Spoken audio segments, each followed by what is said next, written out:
მელ გიბსონმა ოფიციალურად დაასრულა ფილმის ქრისტეს უნებანი 2-ის გადაღება. 20 წლის შემდეგ, როგორც იქნა ვნახავთ შედევრის გაგრძელებას. საქმეში გარკვეული ადამიანების ცნობით, ფილმის წარმოება დაიწყო 2026 წლის 30 აპრილს. მას შემდეგ გადაღებები უწყვეტად მიმდინარეობდა. ის, რაც გიბსონმა მოამზადა, მის ყველაზე ერთგულ თაყვანისმცემლებსაც შოქს მოჰკვრის. თავად რეჟისორმა სცენარს უწოდა მოგზაურობა, რომელიც პირდაპირ ჯოჯოხეთში შეიხედავს. დღეს კი ამბობთ, რატომ არ იქნება ფილმში ჯეიმს კევიზელი, რომელმაც წარსულში ითამაშა იესო ქრისტე. როგორ დახარჯა გიბსონმა უზარმაზარი თანხა, $4 მილიარდი ჰოლივუდის დახმარების გარეშე, რატომ გაიყო ფილმი 2 ნაწილად და რა მაიძულა გიბსონი გადაეღო ის ჰოლივუდისთვის არც თუ იოლ დღეებში. დიალოგის სახელწოდებაა ქრისტეს უნებანი. აღდგომა მელ გიბსონმა აირჩია სპეციალური ბიბლიური კალენდრიდან დაკავშირებული თარიღები 2027 წლის პრემიერისთვის. პირველი ნაწილი ეკრანებზე გამოვა ნების პარასკევს 2027 წლის 26 მარტს. მეორე ნაწილი კი ზუსტად 40 დღის შემდეგ 6 მაისს, ამაღლების დღეს. რატომ გაიყო ეს ისტორია? საქმე იმაშია, რომ გიბსონი სცენარს წერდა ლეგენდარულ რენდელ იოლისთან ერთად, მამაცი გულის ავტორთან. ამაზე კი შესვენებებით 8 წელი დაიხარჯა. პირველი ნაწილი გვიამბობს 3 დღის შესახებ ჯვარცმას და აღდგომას შორის. ის ძირითადად ფოკუსირებულია ქრისტეს ჯოჯოხეთში ჩასვლაზე, ვიდრე მიწიერი ცხოვრება ჩერდება, ქრისტე ეშვება ჯოჯოხეთში. გიბსონი აჩვენებს ამას როგორც ნამდვილ მეტაფიზიკურ საშინელებათა ფილმს. ჯოჯოხეთის კარის შემტვრევით და მასშტაბური ბრძოლით დემონების წინააღმდეგ. პირდაპირ ჯოჯოხეთის ცენტრში ქრისტემ სასტიკი სასამართლო მოუწყო დაცემულ ანგელოზებს და საბოლოოდ წაართვა მათ ადამიანების ბედის განსაზღვრის გასაღები. ამ საშინელი ტყვეობიდან მან გამოიხსნა ადამის და ევას, ასევე უძველეს მართალმოციქულთა სულები. იმავდროულად იქადაგა წარღვნის პერიოდის ცოდვილთა გადარჩენაც კი. აქ არის ნამდვილი მეტაფიზიკური ბრძოლა.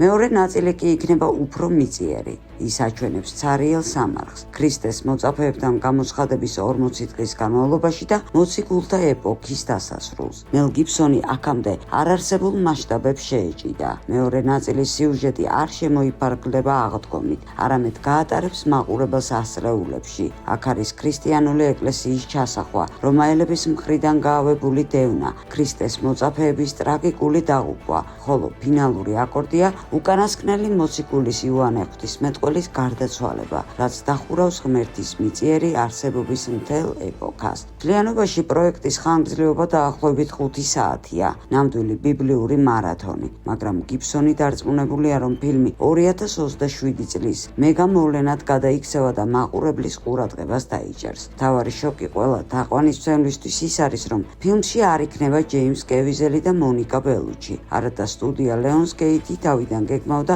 ძველი შემადგენლობის დაბრუნებას და ციფრული გაახალგაზრდავების ტექნოლოგიის გამოყენებას, როგორც ამას აკეთებდა სკორსეზე ირლანდიელში, მაგრამ მელ გიბსონმა კატეგორიული უარი თქვა. ჯერ ერთი ეს მნიშვნელოვნად გაზრდიდა ფილმის ბიუჯეტს. მეორეც გიბსონმა თქვა, რომ ნეიროქსელი კლავს ცოცხალ ემოციებს, ამიტომ რეჟისორი წავიდა ტოტალურ ხელახალ კასტინგზე. იესოს როლს ახლა ასრულებს ფინელი მსახიობი იააკო ოჰტონენი. ის შეარჩიეს წარმოუდგენელი დრამატული მზერისთვის. მარიამ ღვთისმშობლის როლს შეასრულებს კასია სმუტნიაკი. მარიამ მაგდანილელისას კი კუბელი მარიელა გარიგა. ძველი შემადგენლობიდან ფილმშია მხოლოდ ფრანჩესკო დე ვიტო პეტრე მოციქულის როლში. პილატეს კი განასახიერებს ქარიზმატული მარკუს სტრონგუტი, ვინ ითამაშებს სატანას როლს. პირველ ფილმში მის როლს როზალინდა ჩელენტანო ასრულებდა.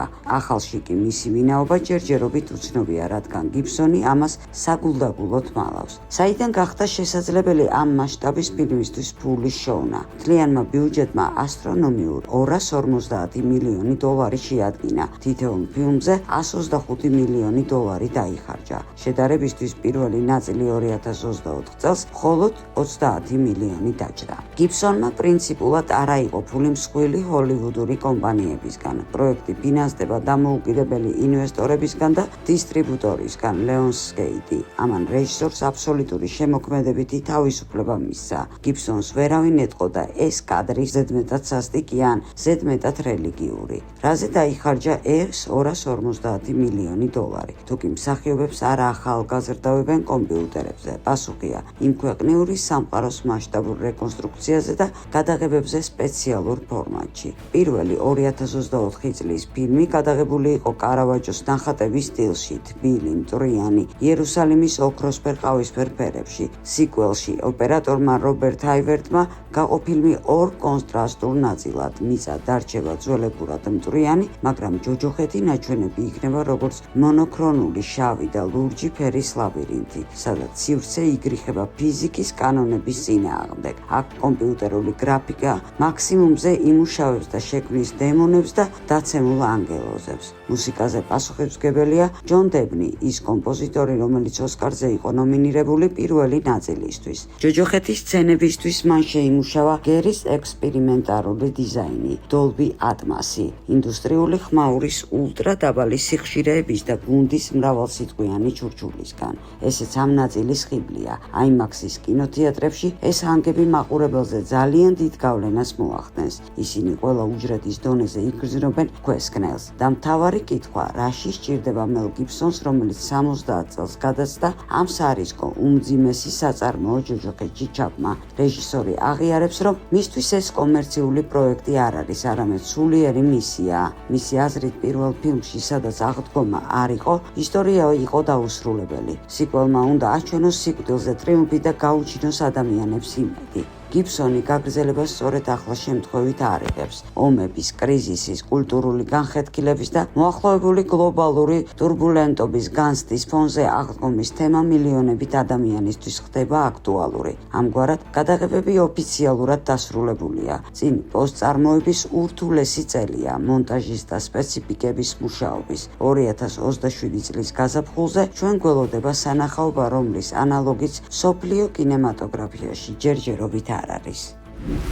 1950 წელს დადგა ელექტრონიკის საუკუნე, შემდეგ 1980 წელს დადგა ბიონაციის, 2000 წელს კი ფსიქონაციის საუკუნე, ultra ფსიქონაცია 2020 წელს. შემდეგ იქნება კომპიუტერი, რომელიც ყოველწლიურად დააგროვებს მონაცემებს. შემდეგ 2033 წელს კომპიუტერები გაჩერდება, რაც ჩაითვლება ცივილიზაციის დასასრულად. შესაძლოა ეს მოხდეს ომის შესაძლოა, სხვა საშუალებების გამო. ეს იქნება პირდაპირ მიზეზი, მაგრამ ძირითადად მიზეზი იქნება ყველა ზემოთ ჩამოთვლილი ახალი ხელოვნური სახეობები. რატომ მივდივართ ამ გზით? იმიტომ რომ ჩვენ დაგვავიწყდა მადლიერება ბუნების, მშობლების, ტრადიციების მიმართ.